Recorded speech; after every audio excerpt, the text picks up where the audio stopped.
Magpapatupad na ng paghihigpit ang Criminal Investigation and Detection Group sa mga bibisita kay Senator Rodante Marcoleta habang nananatili itong nakakonfine sa PNP General Hospital. Ito'y matapos silang masita ng Sandigan Bayan dahil sa pagpapahintulot sa pagdalaw ni Vice President Sara Duterte at Senator Robin Padilla sa senador gayong na-diagnose ito ng mild pneumonia.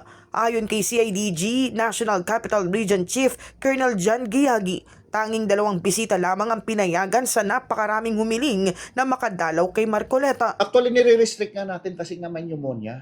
Kasi syempre, sinasabi nga natin, bababa na yung immune system niya, kaya nililimitahan natin yung visitors niya at the same time, yung tagal ng pagbisita doon sa kwarto niya, doon kay Senator Marcoleta.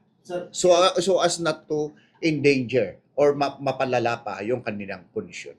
Paliwanag ni Giagi, personal na kahilingan umano ng senador ang pagbisita ng 2 opisyal at may pag-aproba ito ng pamunuan ng CIDG. Ngunit upang maiwasang masita muli ng Sandigan Bayan, sinabi niyang mas paiigtingin pa nila ang pagpapatupad ng visitation restrictions. Samantala, nakasalalay pa rin sa medical clearance ng mga doktor ng PNP General Hospital ang paglabas ng senador at ang pag-turnover niya sa kustodiya ng Sandigan Bayan. It's up to the PNPGH kung kailan po pwede. At kung bukas makalawa, sabi nila is pwede nang i-commit, then the CIDG will do its role na i-commit siya sa Sandigan Bayan at kung saan naman ipakita siya sa Sandigan Bayan and tanggapin saan ang commitment order niya. Is it sa Payatas or any other jail facility na pagtatransferan natin sa kanya.